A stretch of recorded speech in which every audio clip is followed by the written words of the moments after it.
Hello guys, तो कैसे हैं आप लोग। देखिए आज के इस वीडियो में हम जानने वाले हैं परागकोश की संरचना यानी स्ट्रक्चर ऑफ एंथर के बारे में। तो सबसे पहले आप समझिएगा कि आखिर में ये परागकोश होते क्या हैं। राइट, देखिए ये हमारे सामने है फूल, ये है हमारा एक फूल। राइट, तो इस फूल के जो बीच में आपको सफेद वाला हिस्सा दिख रहा है, राइट, इसको हम लोग बोलते हैं पुंकेसर। जो पुंकेसर होता है वो नर भाग होता है फूल का। राइट, अब देखिए कि इस सफेद वाले भाग के सबसे ऊपरी हिस्से में आपको क्या दिख रहा है, गोल टाइप का संरचना दिख रहा है। राइट, इसको हम लोग बोलते हैं परागकोश, यानी कि यही है हमारा परागकोश। अब देखिए आपने इसको अच्छी प्रकार से समझ लिया। अब देखिए चित्र में भी समझ लेते हैं। देखिए ये होता है हमारा परागकोश, इसको हम लोग बोलते हैं पुतंतु यानी कि तंतु। राइट, ये हो गया हमारा क्या, परागकोश। और जो ये डंटी हो गया जिसमें परागकोश फंसा हुआ है उसको बोलते हैं हम लोग तंतु। राइट, अब देखिए अगर हम लोग परागकोश को बीच से काट दें तो कुछ इस प्रकार के संरचना हमको देखने को मिलेंगे। तो अब देखिए दो प्रकार से हम काटते हैं। सबसे पहला अनुप्रस्थ काट, यानी कि कुछ इस प्रकार से। राइट, कुछ इस प्रकार से इसको हम लोग काट दें। अब एक होता है अनुदैर्ध्य काट। देखिए उसको हम लोग अगर इस मार्कर को बीच से फाड़ दें तो उस काट को बोलते हैं अनुदैर्ध्य काट। राइट, आपको समझ में आ गया होगा। तो हमने इस परागकोश को किस प्रकार से काटा है आप कमेंट में इसको जरूर बताइएगा। राइट ना। अब देखिए कि जो ये परागकोश होता है वो क्या होता है, इसको अब हम लोग समझ ले रहे हैं। देखिए सबसे पहले परागकोश जिसमें परागकण का विकास होता है। देखिए ये जो है वो है हमारा परागकोश। देखिए इसी में बनते हैं परागकण। राइट, अब परागकण का जो विकास होता है वो हमारा परागकोश में ही होता है। राइट, तो अगर आपसे कोई पूछ दे कि परागकण का विकास, लालन पोषण, पालन किस में होता है, तो आपको फटाक से ना उत्तर देना है कि वो होता है हमारे किसमें, परागकोश में। राइट, पहला हो गया हमारा क्लियर कि परागकण का पोषण, पालन, लालन पोषण कुछ भी जो होता है वो होता है परागकोश में। पहला हो गया क्लियर।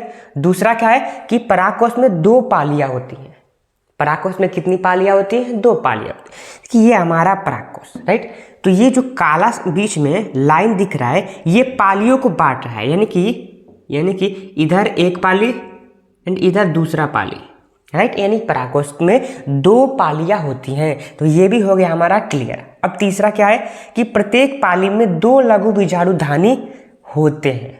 अब देखिए अब लघु बीजाणुधानी क्या होते हैं कि जो परागकोश होता है उसके जो किनारे किनारे गोल गोल संरचना होती है उसी को हम लोग बोलते हैं लघु बीजाणुधानी। यानी कि आप ये जो संरचना देख रहे हैं। राइट, ये वाली संरचना जो देख रहे हैं इसी को हम लोग बोलते हैं लघु बीजाणुधानी।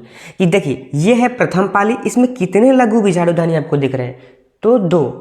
दूसरा में कितना दिख रहे हैं, दो। यानी कि जो हमारा परागकोश होता है उसमें 4 लघु बीजाणुधानी पाए जाते हैं। राइट, प्रत्येक पाली में 2 लघु बीजाणुधानी होते हैं, प्रत्येक परागकोश में 4 लघु बीजाणुधानी होते हैं। देखिए हमने कितना सरलता से इसको समझ लिया। राइट, अब देखिए कि ये क्या है, ये इसमें परागकण भरे होते हैं। अब इसमें यानी किसमें, तो लघु बीजाणुधानी में परागकण भरे होते हैं। देखिए ये हमारा लघु बीजाणुधानी। राइट, गोल टाइप का संरचना, इसमें क्या है, परागकण जो है वो भरे रहते हैं। राइट, अब इसमें आखिर में परागकण आते कहाँ से हैं, तो देखिए लघु बीजाणुधानी मातृ कोशिका आगे चलकर अर्धसूत्री विभाजन करता है जिसके फलस्वरूप हमारे परागकण बनते हैं। राइट ना। अब देखिए ये हमारा लघु बीजाणुधानी, इसमें क्या है, इसमें परागकण क्या हुए हैं, भरे हुए हैं। राइट, लघु बीजाणुधानी में परागकण भरे होते हैं। ये भी हो गया क्लियर। अब देखिए इसको परागकण का निर्माण।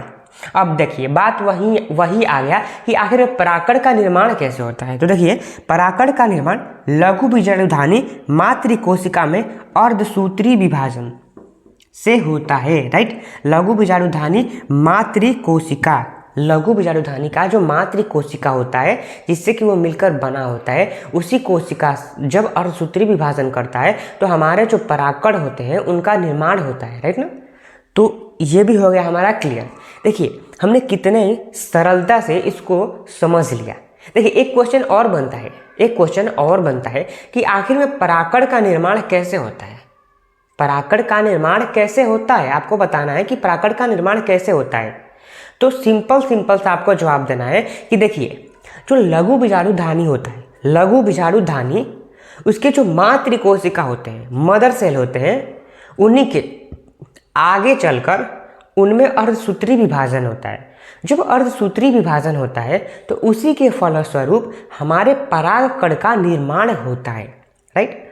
अब देखिए आप कहेंगे कि यहाँ पे किस प्रकार की संरचना है, तो दरअसल इस संरचना में क्या हो रहा है कि पराग कोश यानी कि लघु बीजाणु धानी का स्फुटन हो रहा है, स्फुटन।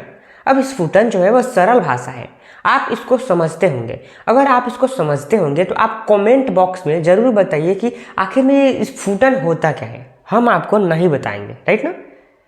तो अगर आपको ये वीडियो अच्छा लगा होगा तो आप हमारे चैनल MK स्टडी सेंटर को सब्सक्राइब कर दीजिए इस प्रकार के वीडियो को देखने के लिए। तो धन्यवाद, मिलते हैं अगले नए वीडियो में।